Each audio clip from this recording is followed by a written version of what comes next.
Welcome everyone to our first installment into the Palestine 101 series. We're calling this event The Rundown. We'd love to thank our partner orgs, APSA, or Arizona Palestine Solidarity Alliance, Students for Justice in Palestine, and Anakbayan. And thank you for all of you guys for coming out today.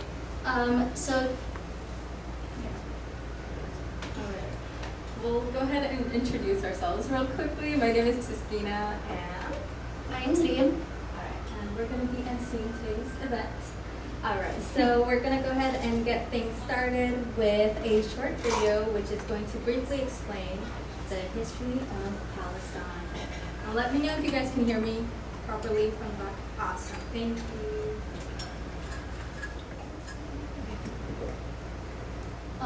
Okay, so for our next portion of the event, one of our volunteers, Adriana, put together this presentation on the events that have happened since 1948 and that are taking place now. So, since 1948, Israel's illegal occupation.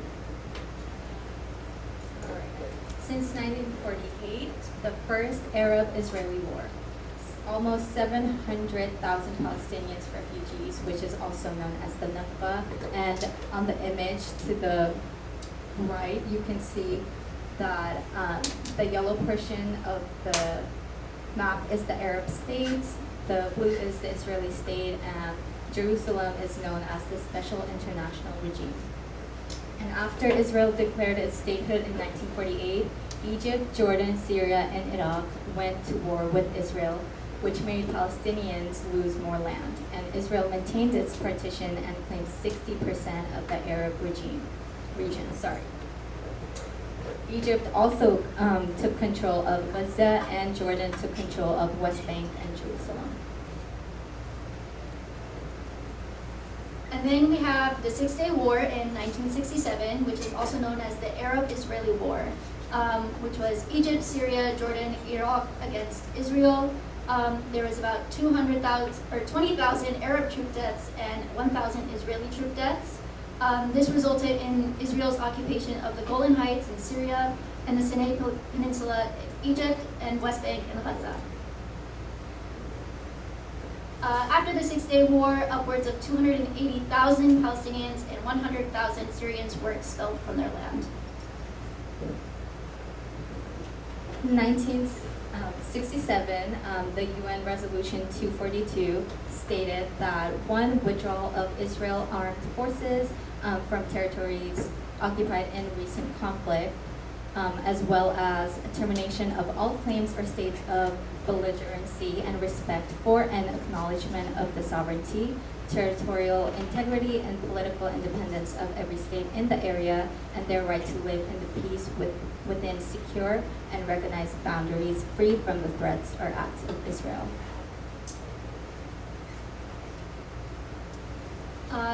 We have the Camp David Accords in 1978, where meetings facilitated by the United States led to Israel and Egypt signing a peace agreement in 1979. Among these terms of the agreement was Israel has to withdraw from illegally occupied territories such as West Bank, Gaza, Golan Heights, and the Sinai Peninsula, and that Egypt must recognize Israel as its own country.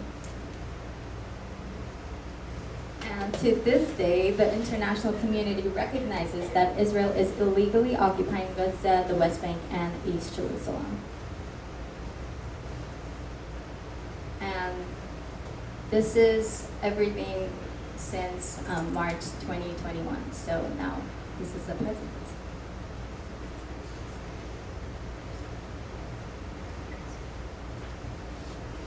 So we're going to start with Israeli displacement of Palestinians. The wave of Israeli violence began when they used the same brutal, repressive tactics to quell protests against the forced evictions of Palestinian families in Sheikh Jarrah neighborhood. Gas and projectiles were shot into the holy site itself of Al-Aqsa Mosque during the final days of Ramadan, which is the Muslim holy month, which sparked nationwide protests.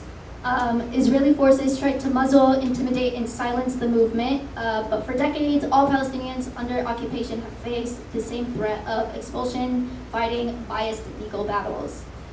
Some of the international law violations include Article 49 of the Fourth Geneva Convention, which prohibits forceful transfers and deportations of protected persons to and from occupied territories, as well as Article 19 of the International Covenant on Civil and Political Rights, which is the freedom of opinion and expression.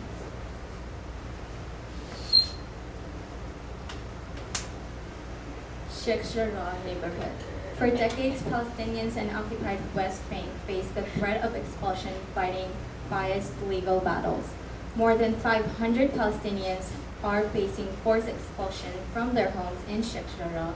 Jewish settlers plan to move into the neighborhood, and the grassroots movement began after courts rejected appeals against the eviction of 8 families in late April 2021. Protests grew and social chatter got louder. It's now heading to the Israeli Supreme Court, which is likely to rule in favor of settler organizations despite the displacement being a violation of the Fourth Geneva Convention. And this is a video. Are stealing my house. And if I don't steal it, someone else is going to steal it. No one is allowed to steal it, Ammi.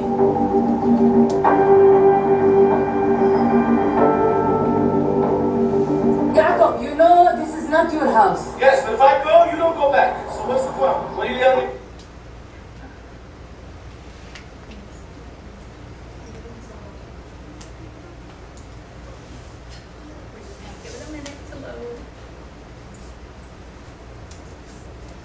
I didn't do this. I didn't do this. But It's easy to yell at me, but I didn't do this. you are stealing my house.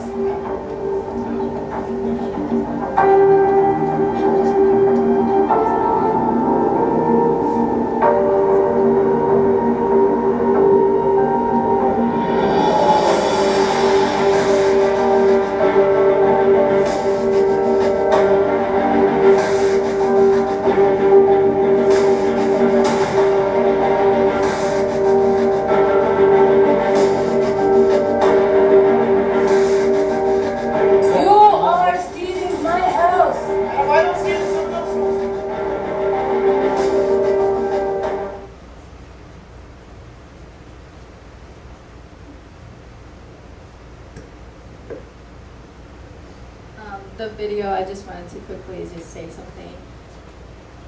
You guys get to see this now, but this has been going on for decades, and it's exactly like what you saw in the video that has happened to thousands of Palestinians from like 1948. So we're going to talk about what happened at Al-Aqsa Mosque during the final days of Ramadan. So Palestinian leadership has a long history of attempting to rally its public in response to Israeli infringements on Muslim sovereignty in Al-Aqsa compound. Official Palestinian Authority media often shows visits by religious Jews to the site, which it deems settler invasions. Such a policy can turn the conflict into an open religious war that will harm international peace and security, something for which Israel will bear full responsibility. Abu Rudaina said on Tuesday night in response to the alleged police action. So this is just an example of what a couple things that happened.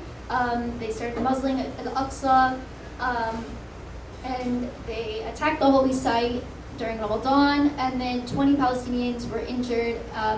Many Palestinian worshippers were excessively beaten and assaulted by Israeli soldiers during the dawn prayer. This is the 11th day offense against Gaza. Israeli strikes inflicted suffering on civilians trying to peacefully protest. Violated civilian protection in the Fourth Geneva Convention. 66 children and 190 civilians were killed. $100 million in damage to industry, power, and agriculture infrastructures worsened the impoverished conditions caused by the 14-year blockade. And because of this, 800,000 people lost access to clean water, with 50% of the water network destroyed, electricity lowered from 12 hours a day to only 5 hours, 17,000 residential and commercial units were damaged or destroyed, and hospitals were struggling from the volume of patients and supply and fuel shortages. And this will take years to rebuild after just 11 days of attacks.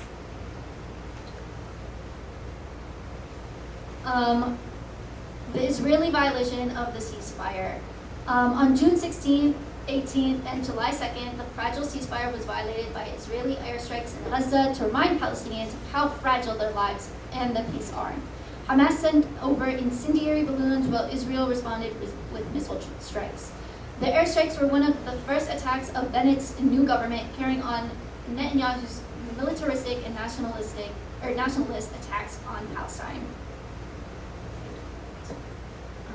So the Prime Minister, Bennett, the Zionist. Israel transitioned from one right-wing government to another, from Netanyahu to Bennett. Before replacing his former boss, Bennett served as Netanyahu's chief of staff. They both come from nationalist, militaristic, and Zionist backgrounds. Bennett described himself as an ultra-nationalist and even further right than Netanyahu. In 2013, Bennett said the following: "I already killed lots of Arabs in my life, and there is absolutely nothing wrong with it, or no problem with it." Current evidence and his history says Bennett will keep the status quo of forcibly occupying Palestine, locking Palestinians up in open-air prisons, and isolating Palestinian communities to silence their voices.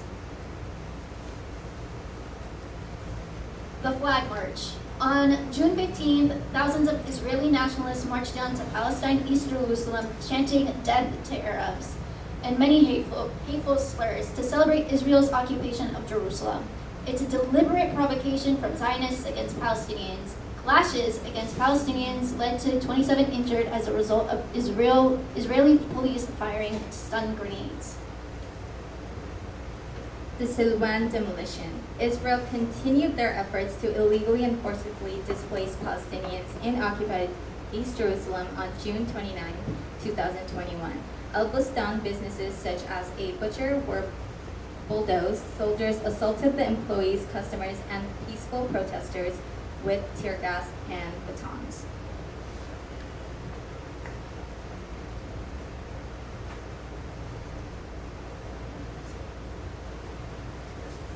So it's now called the Unity Intifada, which is a manifesto for dignity and hope. Palestinians have written a declaration on a united chapter against Zionist repression in all forms around the world. You can read it online to better understand their goals. This long intifada at its heart, an intifada of consciousness.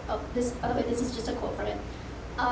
This long intifada is at its heart an intifada of consciousness. It is an intifada to overthrow off the filth of quietude and defeatism. Because of it, the brave generations to come will have been raised once again on the fundamental principle of our unity. It will stand in the face of all the elites working to deepen and entrench the divisions in and between our communities. This intifada will be a long one in the streets of Palestine and in streets all around the world. An intifada that fights the hand of injustice wherever it tries to reach, that fights the batons of cruel regimes wherever they try to strike.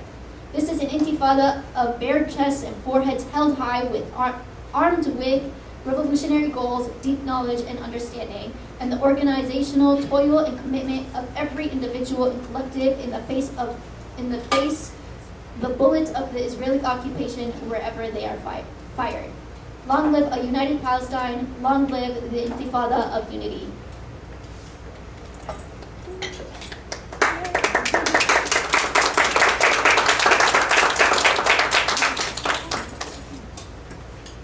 All right, and for the next portion of today's event, we would go ahead and would like to invite all our panelists up on right there, because we don't really have a stage.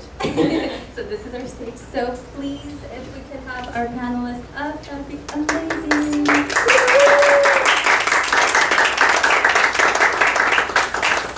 My name is Jamina Amira. I'm a first-generation Palestinian American.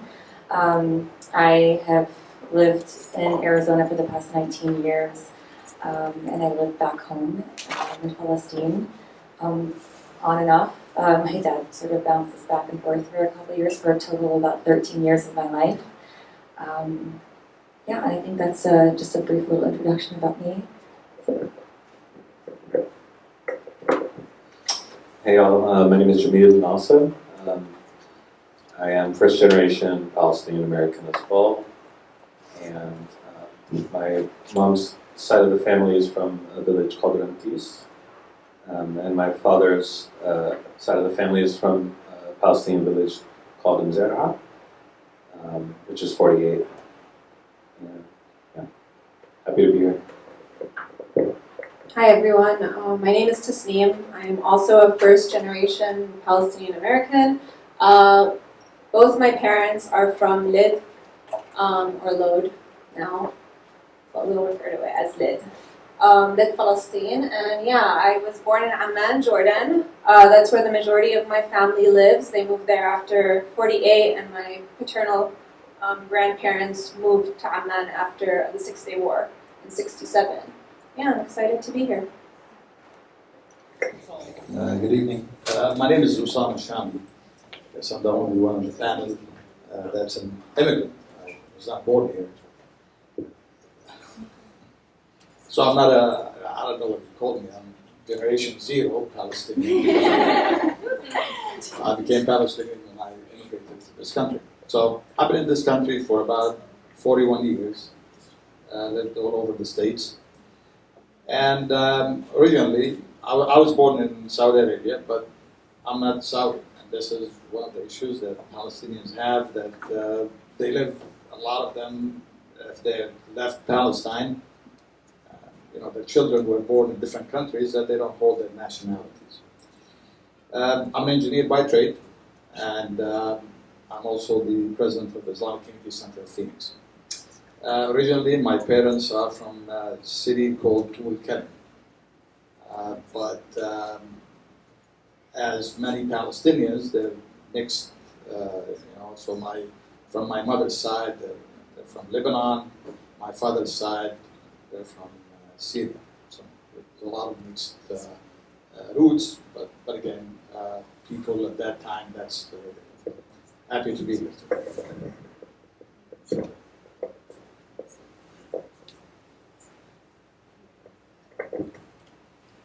So, what information do you think everyone here should absolutely know?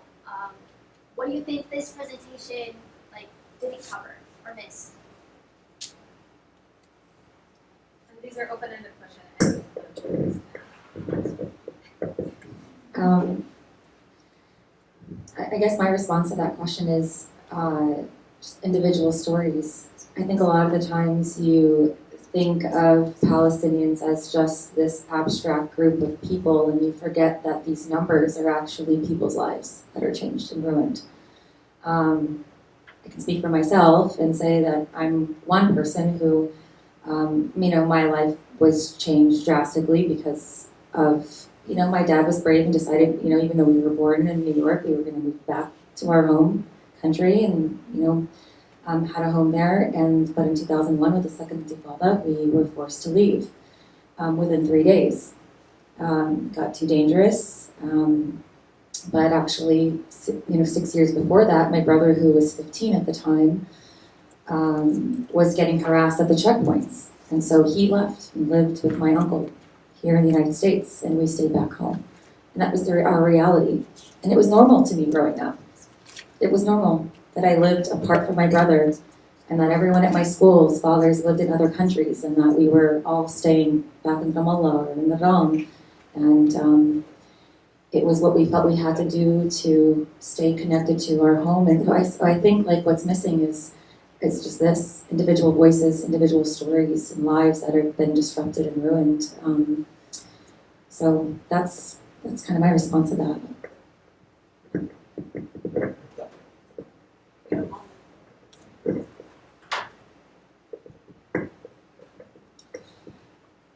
I think it's nice to talk about history, about how the conflict started. There are a lot of missing information, by the way, from the history that they gave, because the Palestinians were betrayed not only by the British but and the French, but also they were betrayed by other Arabs as well. And part of this is that this partition that came about in 1947-48, actually it was agreed upon back in 1916, 1917, where there were secret discussions between the Zionist representatives and some Arab politicians at that time. And it's unfortunate that people get caught into this. Palestinians were caught into this. So you have, on one side, you have ambitious Arab leaders that they agreed to give Palestine to the Jews and basically displace the inhabitants of Palestine for their own ambitions. And this is always missed in history. In 1948, yes, there was a war, but all the Arab countries, they signed the armistice agreement with Israel, which means that they, de facto, they recognized the state of Israel. So Palestinians have been betrayed by Arab governments as the same way they were betrayed by the British, by the French, and by the international community. So I think this is a very important piece for even Palestinians to understand, because my father tells me in 1948 he was in Palestine. And when Palestinians were fighting against the British and against the Zionist terrorist groups that came to Palestine, Arab armies would come in and they would tell the fighters, Palestinian fighters, to basically to go home, that they will take care of it. And then next day they will turn over these lands and these mountain heights. They would turn them over to the Zionist groups. My father was part of that 1936 revolt against the British, and the same thing. So this is the dimension that Palestinians have to learn, so they can learn for the future. That basically, even the leadership, Palestinian leadership that we have today, is corrupt.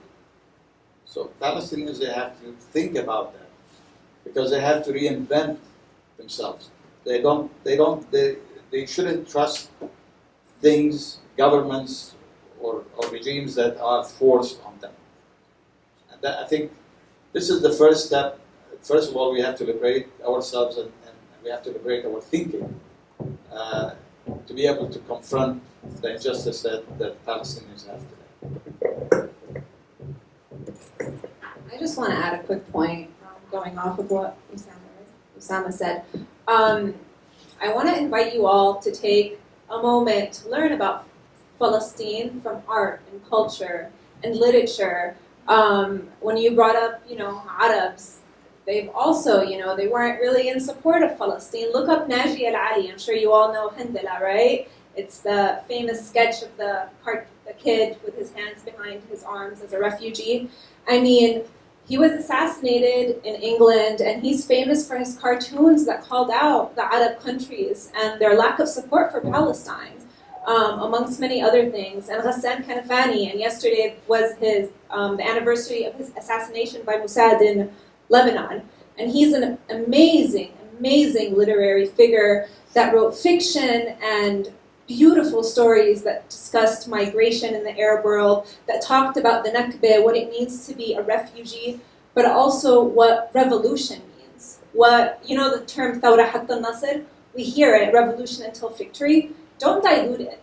It means what it means. Don't let anyone dilute what revolution means to Palestinians. And America and the West does that very well. So at any point when you start questioning yourselves, go back to these incredible humans that have set such a great path for us, and read what they've given us. So this next question I have been kind of dying to ask is, do you think it is completely true that this is not a religious issue due to the fact that Israel is the only Jewish state? And how does religion come into play?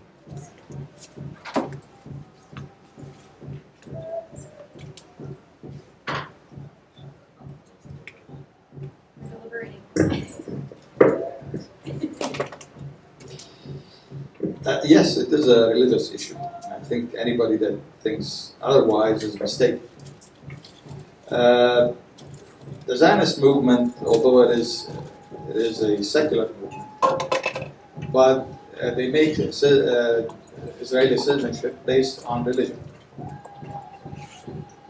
So, we keep on falling into the trap that Israel is a democracy, and so let's look at the last 4 elections that they had. They went more to the right.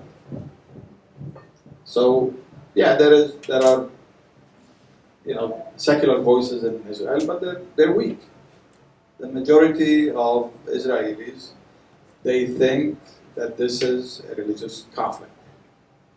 The problem is that Palestinians and everybody else says it's not a religious conflict. So you cannot counter that.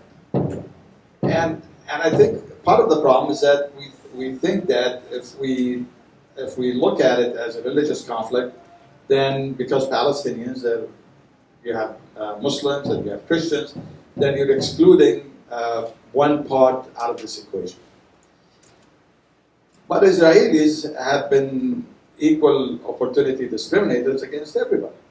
So they steal Muslim land, but also they steal Christian land.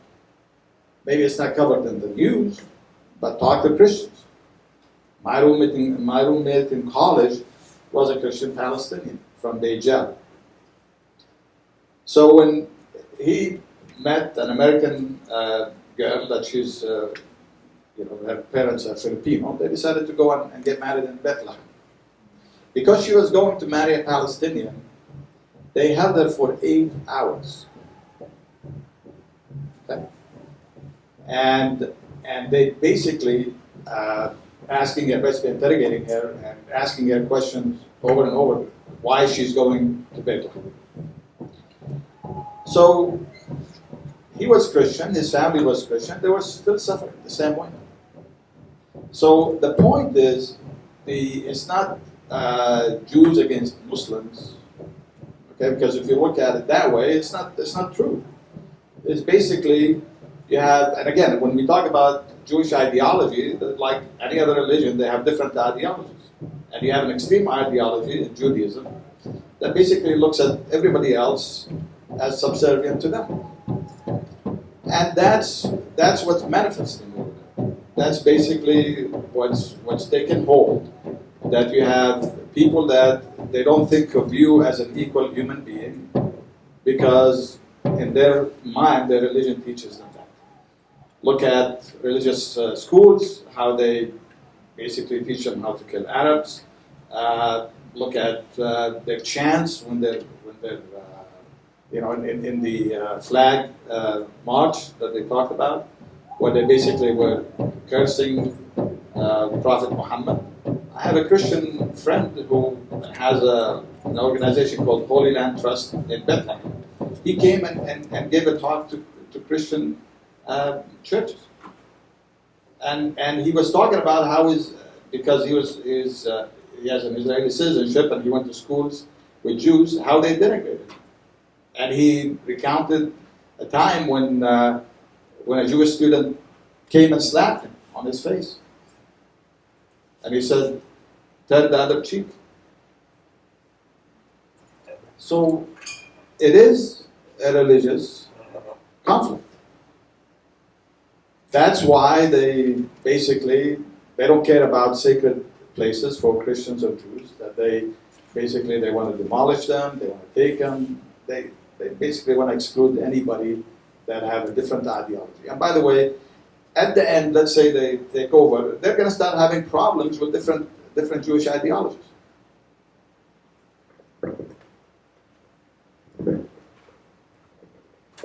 I guess it's hard for me to say or to define it in terms of a religious issue or a non-religious issue. I think religion plays a part, as it does in a lot of conflict, a lot of socio-political disputes and arrangements. I guess I would just bring up 2 examples here that when I learned about these things, it kind of shifted my view a little bit on the role of religion as it relates to Palestine. And the first is very simple, and it's that if you look at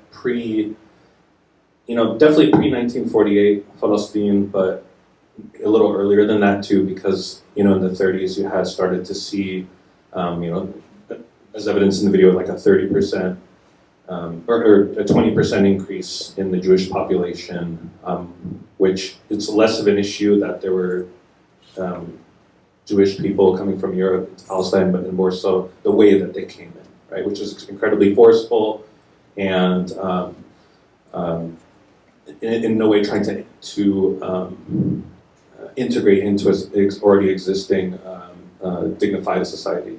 But if you do look at Palestine pre-1948 and then the 30s, it's a really, really wonderful example of three religions coexisting together in relative peace. And there's always going to be like disputes among people, but I mean, there's so many stories if you read about neighborhoods where Jews and Muslims and Christians all live together. You look at the holy city of Jerusalem and how it's split into quarters and how there's a shared custodial sort of relationship between all of those different groups. So that's been my first point. The second point is that it's far more of a settler colonial scenario. Like if you look at as a Palestinian, like I've always kind of known like what's going on, but it was really only in the last 2-3 years I actually went back and read like early Zionist texts. So Theodor Herzl, it's like the founder of Zionism, and I was pretty shocked at what I read because I always imagined that the Zionist movement was, at least in part, maybe not a big part, but a small part, rooted in a lot of Jewish tradition and pride and all these other sort of facets of being of self-determination and whatnot. But when you read Herzl's sort of descriptions of what he thinks about his fellow Jews, it's pretty disgusting because he's saying stuff like, wherever Jews go in the world, wherever we go, we either rise to the top or we sink to the bottom. Like we're basically insinuating like we're going to be hated no matter where we go. And he attributes that to like a weakness within Jewish people, that because they tend to be insular in particular communities, people look at them and see them as such. And when I read this, I couldn't believe what I was reading because it's such a it's just such a putting your own people down. You know what I mean? It's like almost like a self-loathing sort of way of looking at Judaism. And I started to see Zionism for what it is. It's truly secular. I mean, what Herzl wanted to do was like create like a depiction of a Jewish conqueror, someone who's strong, not meek, and all these other things. I mean, I'm speaking in like these stereotypes because this is the way Herzl is describing these texts of us, and it's very, very like well known if you go deep into that. So that's kind of my other like. Kind of awakening that I had when I started to learn about Zionism was like the guy who really was the chief leader of this stuff really just clearly had a lot of like disdain for his own people, and I started to see it less as like a self-determination kind of thing, and more as just like a sort of like a disgust with like your own people. And I don't know, it just struck me as really, really strange that a purported self-determination movement could do that. And of course, that's not what it is. It's opportunistic. It's a political movement to excuse settler colonialism. I guess those are just the two examples that come to mind when I think about like religion's importance in this issue. I mean, when I think of Zionism, absolutely, it is a settler colonial project. But the reason why, or one of the reasons why it's so successful is because it's done under the umbrella of religion. So don't look at me and tell me that it's not a religious issue. Of course it is. We have one entity that is completely protected, that if a Palestinian says anything, my goodness, I'm anti-Semitic for breathing, And the world is catching on. The world is catching on to how Zionists are smearing us as anti-Semitic when, my God, Theodore Herzl was anti-Semitic himself. You know, it is a secular movement, absolutely, but it is done under the umbrella of religion.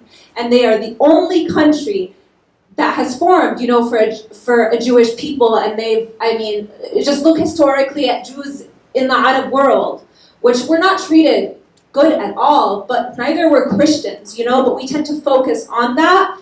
And I just think the Zionist regime is so clever. As much as I hate to say that, they are so smart in what they have done because they know they can protect themselves if it is a religious matter. So don't ever let anyone tell you that it's not. It absolutely is. But why is it that way?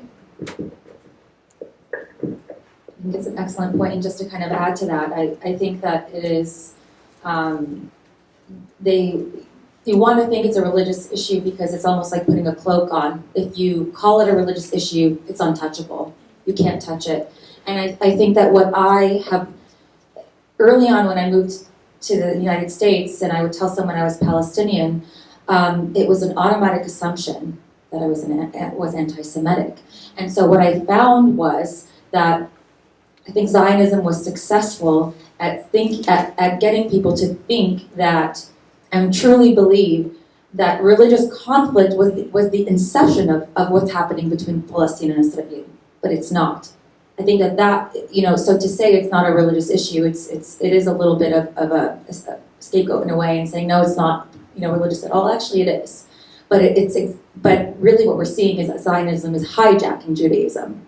It's their vehicle, truly, and because then that way, if you do speak out against Zionism, then they can say that you're speaking out against Judaism. And so I think that that's an important piece, is to not conflate Zionism with Judaism. They're not the same thing. One is a religion and the other one is a political agenda.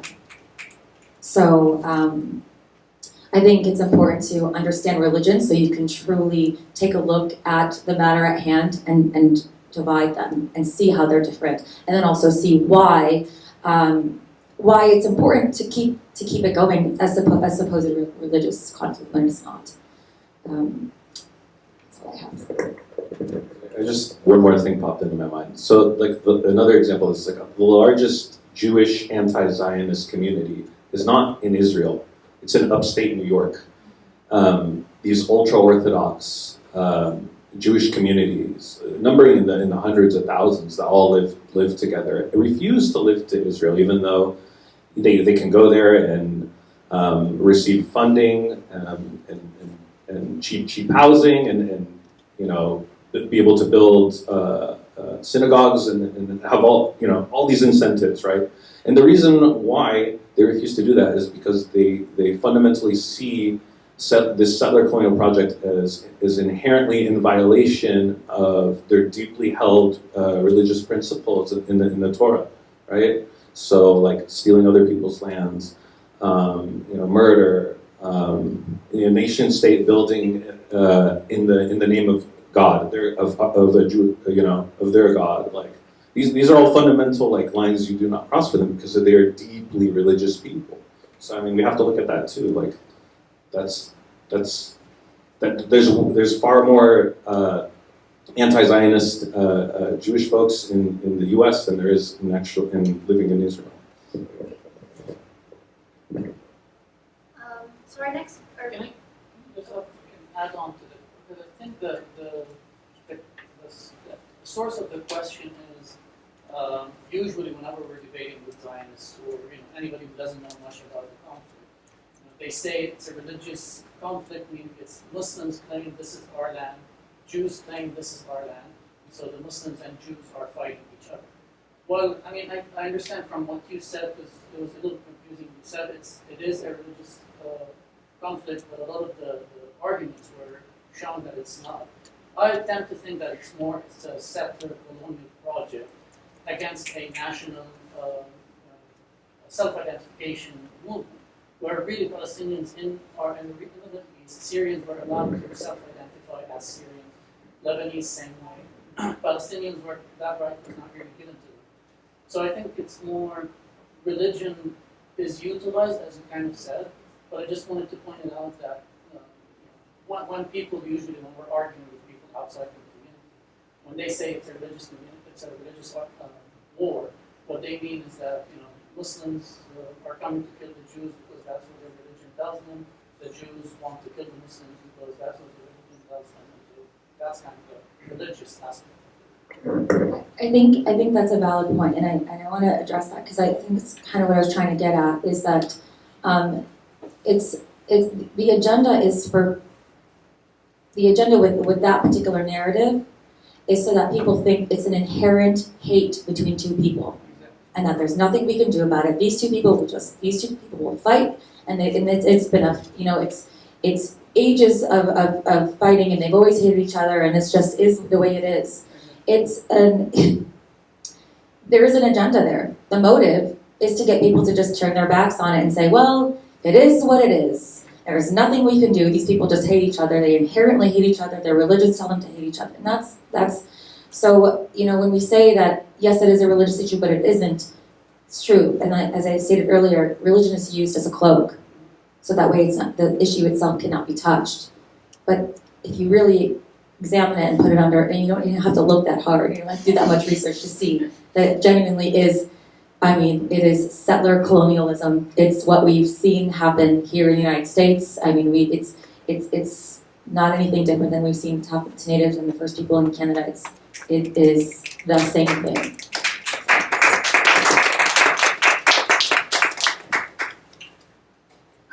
We just want to ask if you do have any questions. Our wonderful, beautiful Santa will come around and collect them if you do have them. Or you can raise your hand, whatever works for you. So up next on our list is, what does it mean to you to live as a diaspora, and what responsibility do we have?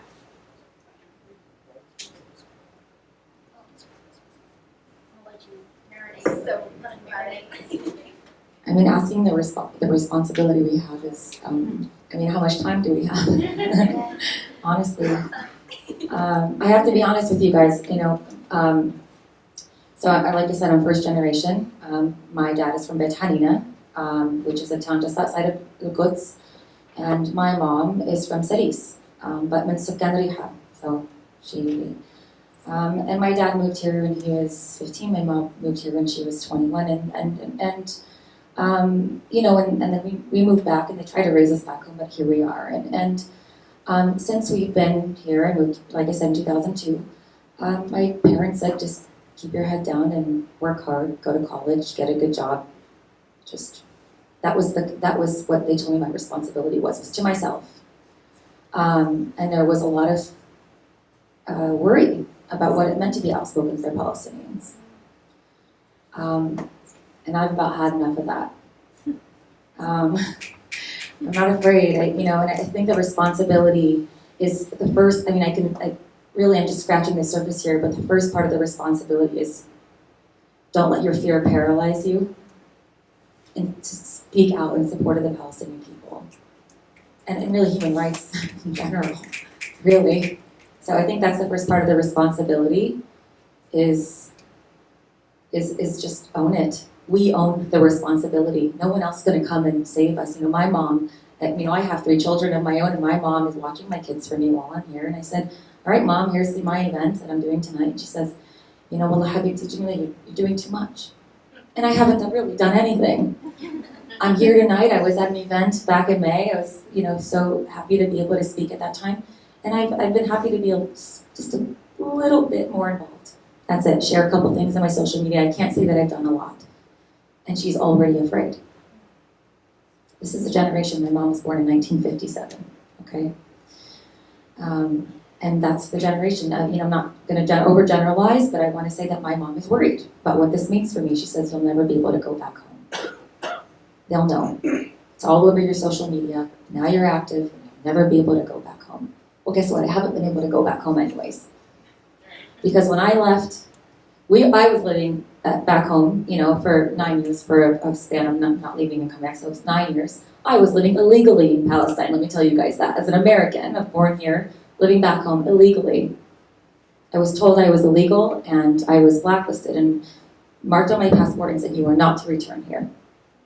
And I haven't been back in 19 years. And everyone says, go in through Amman and drive in through the Jisid and do all these things. So, damned if I do, damned if I don't. And I think that this is, I told my mom, I said, if not me, then who? And I think that that's really just, it doesn't scratch the surface of answering the question, but the responsibility is ours to educate and to continue to make noise and not to waver. I think that that's important. A lot of the times it takes the killing of Palestinians for people to raise their voices. And I think I said this before, why do we have to die for people to care? So I think that whether or not, we have a saying back home, walat. They used to say that when I lived back home, walat, which, if something happened at the checkpoint or a settler, was hurt, well, we know one settler was killed, well, guess what, now 20 or 30 Palestinians are going to die. That's what I knew as a child living back home, walat.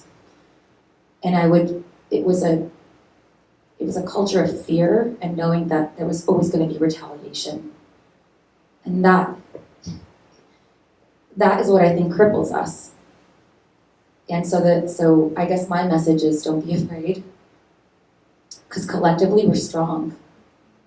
And so I think that's the responsibility, is to band with one another and not like, oh, she's from this town and they're from this town. No, we're all from Palestine.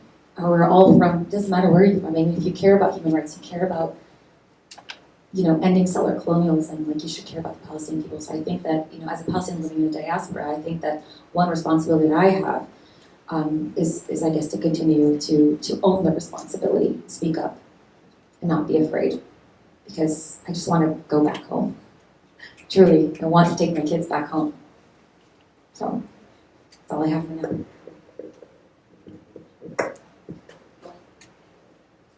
I guess in answering the first question, what does it mean to live in the diaspora? I mean, it means I'm living somewhere I shouldn't be. And I know that people migrate and move, but when it's under the context of 70 plus years of trauma and war, and you realize that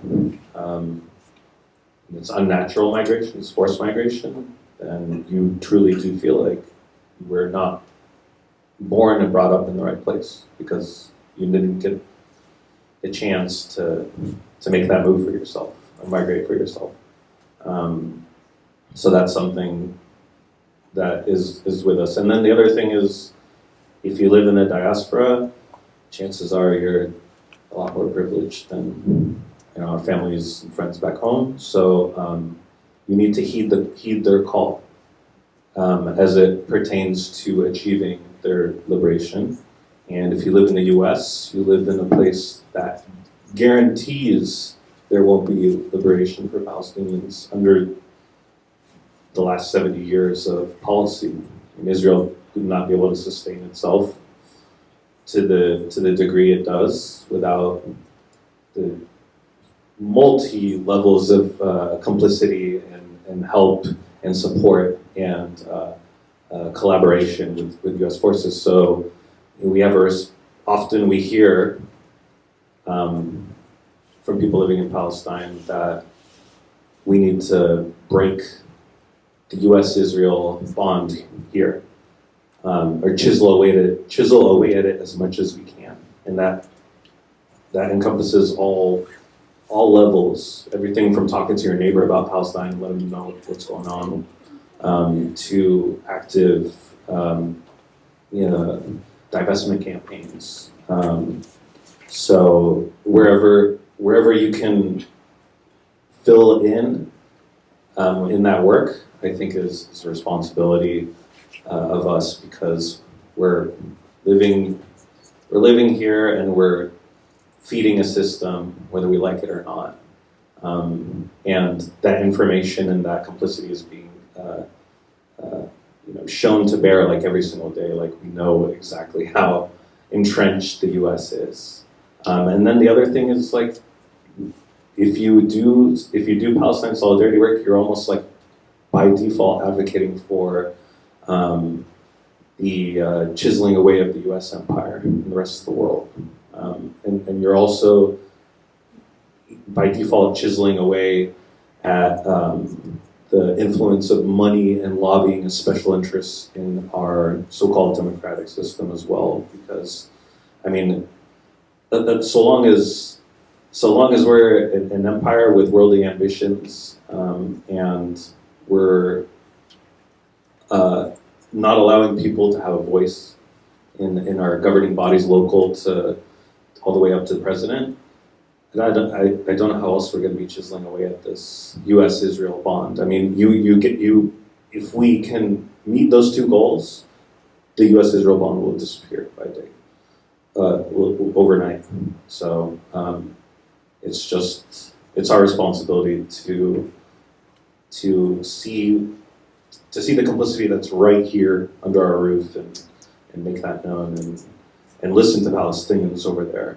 And what they want, and a lot of the times what they want for Palestinian Americans is to kind of destroy the system from within in whatever small ways we can.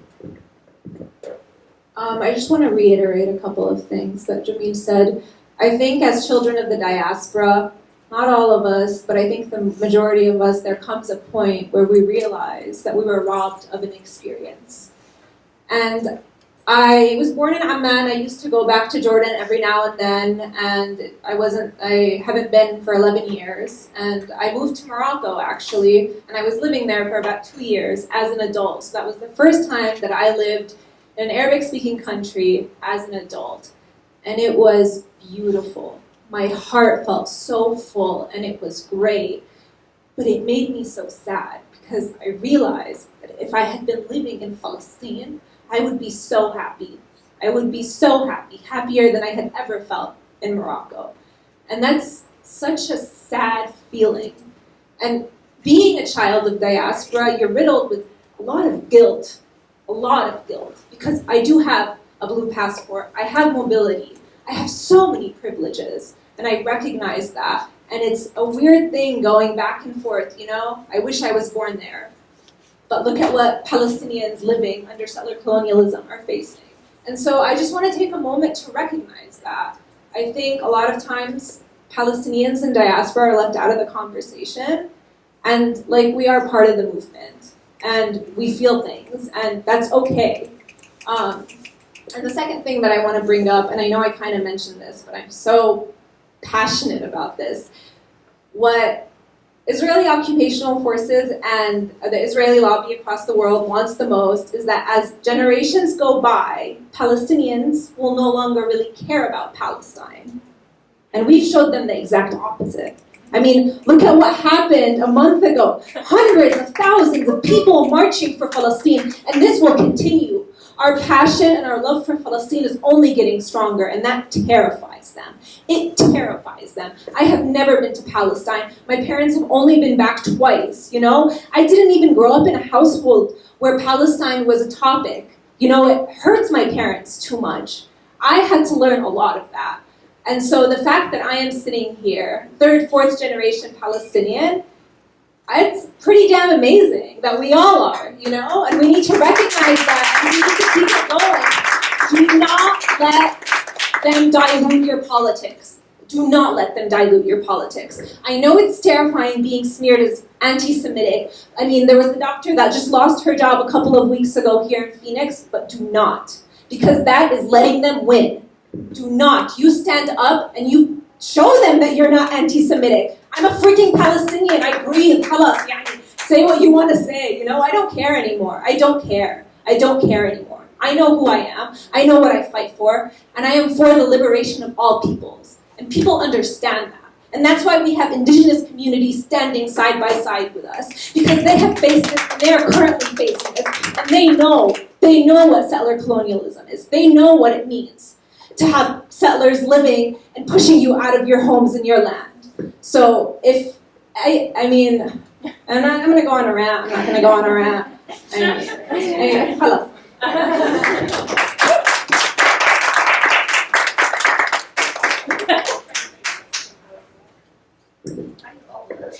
It's my luck to go after this.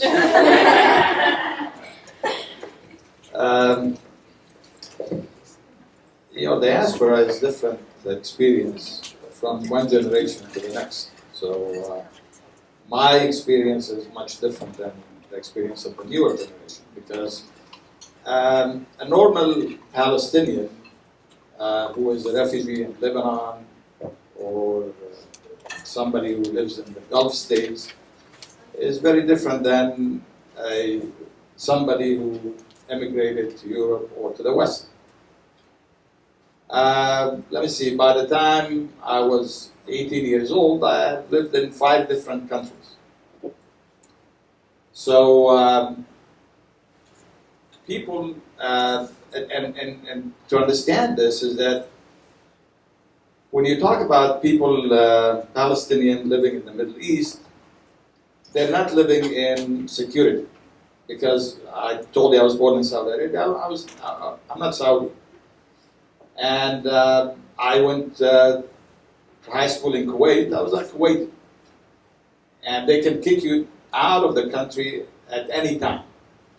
Now, if you're lucky that you have a Jordanian passport, you can go to Amman or to Jordan. But if you're not lucky to have these type of passports, if you have a laissez-passer from Lebanon, which is a travel document from Lebanon, or a travel document from Egypt, even the countries issuing these travel documents, they will not accept you.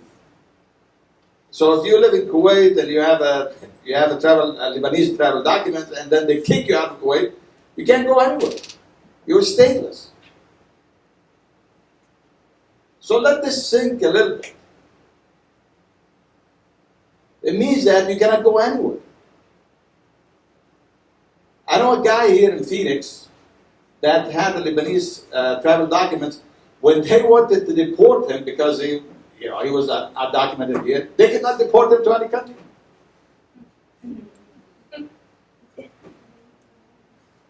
So it's different. That's why I'm bringing this issue up, because, for example, my kids are more active probably 10 times or 20 times than I am. Because I'm a product of living in societies that basically you cannot express your political opinions.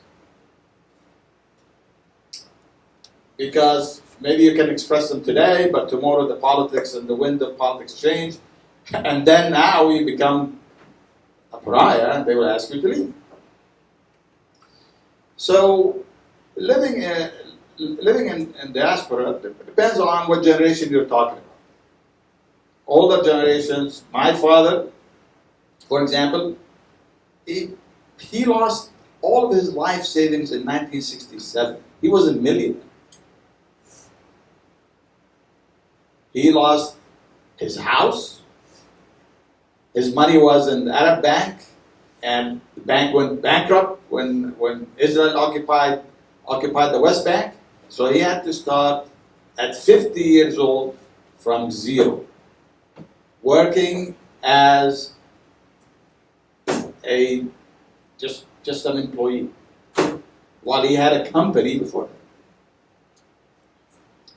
So understanding how people live and move. I lived in Lebanon, and Lebanese government would not allow Palestinian refugees to work in over 70 jobs.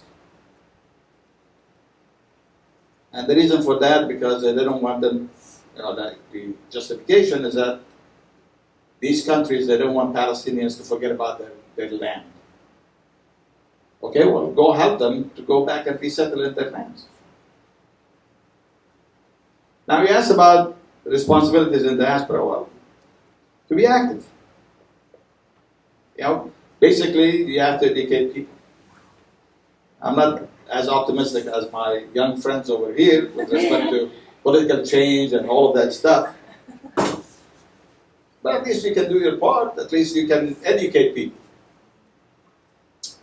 But political change, going back to the issue of religion, there was a systematic effort of the Zionist movement to infiltrate Christianity. And now you have Christian Zionism, where John Hagee in San Antonio, in his sermons, he collects money donations for Israel. You know, where some Christians now believe that the state of Israel is a fulfillment of Jesus Christ's promise, right? That some Christians believe that this land is a promised land to the Jews. And Arabs, Palestinians, they have basically no business being there. Even Christian Palestinians. My friend, the Christian friend from Palestine that I told you about, when he came and gave his speech, he talked about how he went and met with Christian tours that come to Palestine and asked them the question, why you don't come to Christian sites? Because Christian tours, they take them to Israeli sites. So I asked him, why don't you come? And he said that he was shocked by the response that the head of the tour told him, what are you doing here? He said, well, what do you mean? He said that you are the impediment of Jesus coming back. So even people think that there is no religious element or they don't highlight there is a large religion element. So what we can do is, we can be activists, we can help people understand, we can tell our neighbors, we can tell our elected officials, but it's gonna take more than that. We need to be active in politics regardless. We need to vote. We need to basically advocate for officials. We need to have dialogue with officials that they don't agree with our point of view. We have to do a lot of things. And this is going to take a long time. This is not something that's going to be, resolved in, I don't think, in even a generation. It's going to be a long time. But again, I'm an old guy, so I don't have a lot of time left, but I'm hoping that you guys will.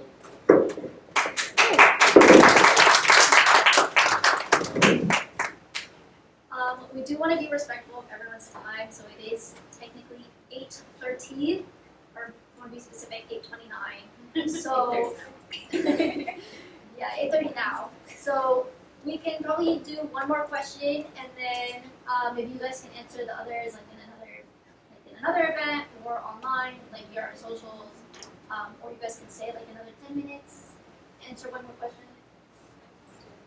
Perfect. Okay, so everyone good with that? Okay. Okay. Let's end it on a positive note. Tell us in 30 seconds. 30 seconds. We don't know how to keep it short. In 30 seconds, can you share something from Palestinian culture or heritage that brings you joy?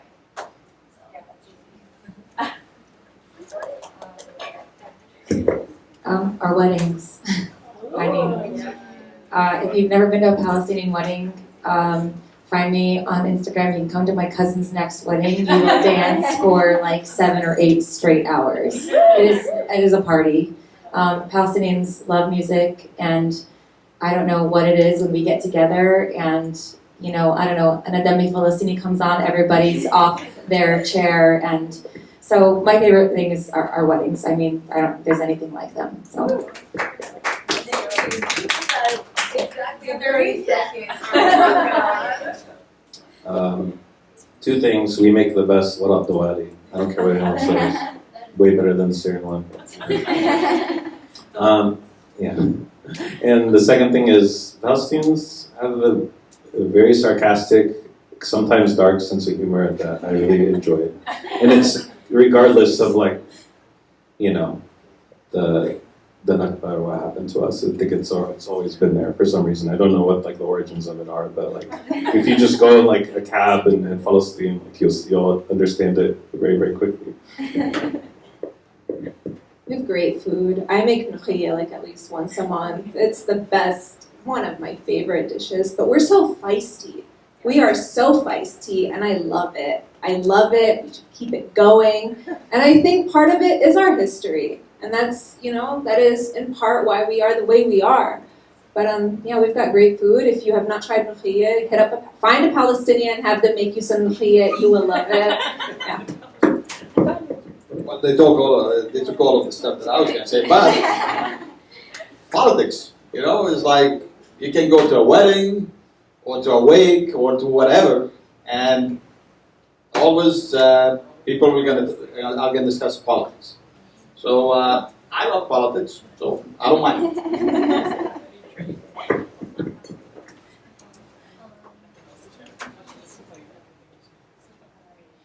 This will be our closing question for tonight. With this newfound energy around the Palestinian movement, where do we go from here, and what actions can we take here that will support Palestinians here and in Palestine?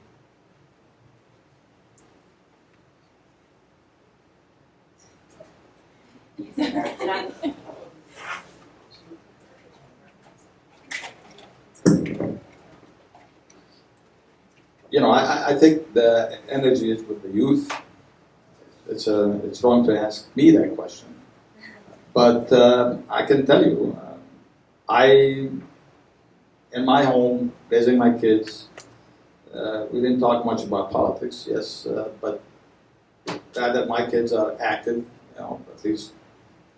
I was surprised that my son went on eBay and bought a necklace with the Palestinian map.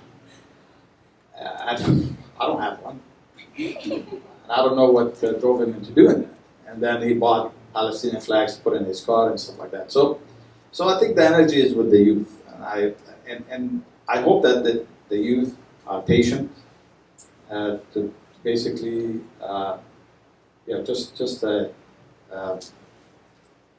I had this once said to me that basically Palestinians, they have a just cause, but they have a bad lawyer. And I think it's because we don't have people to speak on behalf of the Palestinian cause. And I'm very happy to see the new young faces that are doing that. So hopefully they will take the mantle and they will run it.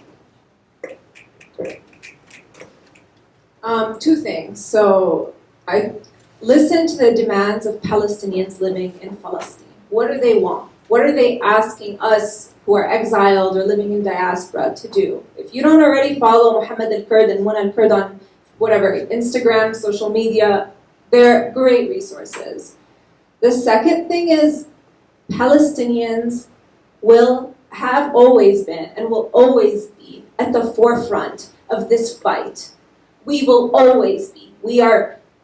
Don't let anyone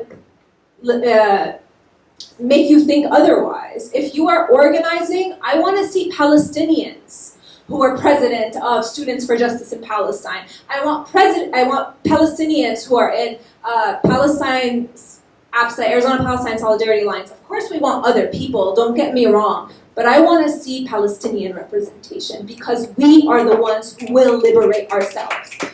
That's the most important thing. We need solidarity, we need allies, but I want to see my brothers and sisters up there doing the fight.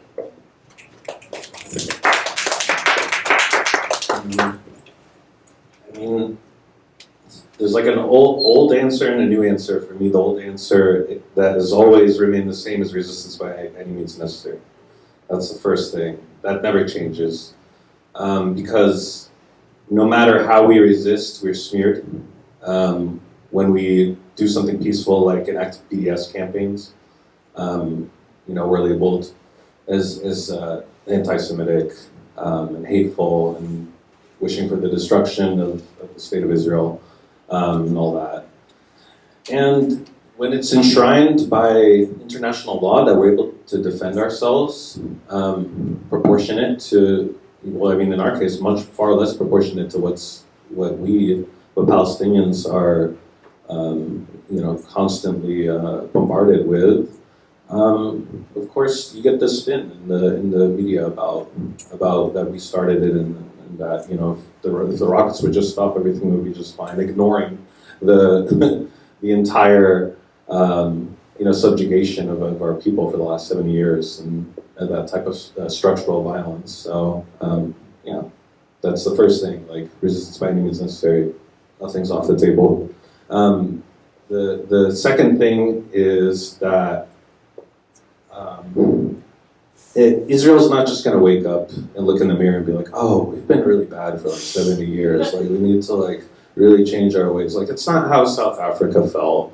It's not how any of these places ever fall. Like, we need to create conditions especially through PBS. It's just a guide. It's not the only way, but it's like a guide, a funnel into something to where like Israel's not allowed to go to the Olympics anymore. Israel's not allowed to, their business dealings and trade partners just start dissolving and crumbling like little by little. You know what I mean? Like, that's what it's going to take for that society to like really look at itself in the mirror in a really real and sober way. So, that's the type of international pressure that we need to stimulate on a local level, and we need to hold the international community to that and push and continue to push them in that direction. So I think those two things.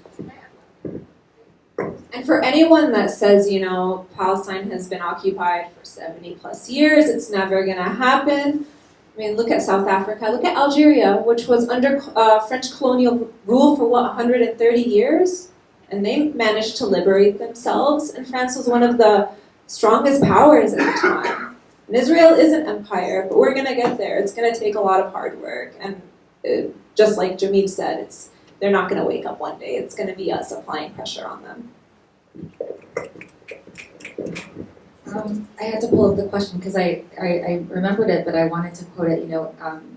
It's newfound energy around the Palestinian movement. And I think that's I want to highlight that newfound energy and kind of thinking about the marches that we saw like in Chicago and some of these bigger ones and kind of it was reactive. I love that it happened, but what I can't get over is that it was reactive. Right, and I think that's kind of what's hard for me, and I speak for myself when I say this, is that, maybe the source for me was obviously my social media, watching children getting pulled out of rubble, dead or alive or mangled, and it was those images that really it propelled me, and I think that don't be desensitized to the death of your people. Do not become desensitized and don't turn your eye to it. I think it's hard for me to sit here and say don't be reactive, but also like let that be one thing that fuels you, so that way that doesn't happen anymore. We want to prevent those deaths, and then let our response to everything we love about being Palestinian, let that be the thing that fuels you too. Let the culture live on. Don't just stop us from dying, but also let us live. I think that's really what I want to see happen with our energy, and I think that's what I think that a lot of times I think of my dad, the old generation, the new generation, and I think that social media, you have to think about it from a societal lens. Social media is a lens into other cultures and other movements. And at this time, the Palestinian youth are seeing that every other social justice movements, we have produced change. And I think that the new generation, I'm not speaking that the old generation didn't think they were entitled to freedom, but the new generation knows that they can band together and they have this tool we didn't have in the past to band together and to continue to march forward. And I really think that that's what it is keep the conversation going and don't let it get to the point where people are dying just so we can talk about it again. It's still happening. We know it's happening all the time, but don't let it happen on a mass scale just to get us talking about it again. And I think that that's been the hardest part for me, is that we beg for basic human rights, and we have to beg people to see that it's wrong. So I have a hard time in thinking that if it were me, I have 3 daughters, 6 and a 5 and a 2.5-year-old, and if something bad were to happen to them, something bad were to happen to them here, it would probably make lots of news. 3 local Chandler girls, something bad happened to them. But if they died back home, silence, probably nothing. And that's what kills me. And so I think back also to the question about living in the diaspora. And I have survivor's guilt. Legitimately, I do. Because when it hit the fan in 2001, the second Intifada, we were able to get out. And that's not the reality. And so I think that is what I think the newfound energy, the energy is inside you. You don't have to react when you see images, or it doesn't have to get terrible for us to remember that we deserve this. The cause is always there. Just the energy has to be constant. I think that's kind of my final message on that.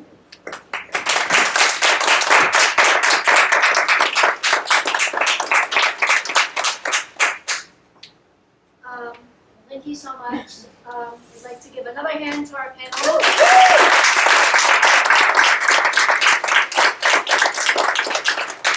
Thank you so much to everyone who came out. If you want to follow Our socials for upcoming events, we're gonna have many more. yes, and we forgot to put AZ Cali Rally for our Instagram and Twitter as well. But SJP, AFSA, and Anakbayan, these are our partner awards. So if you want to follow any of them on Instagram or Twitter to get notified for any upcoming events that we're going to have, please do so. Other than that, thank you so much. That's it.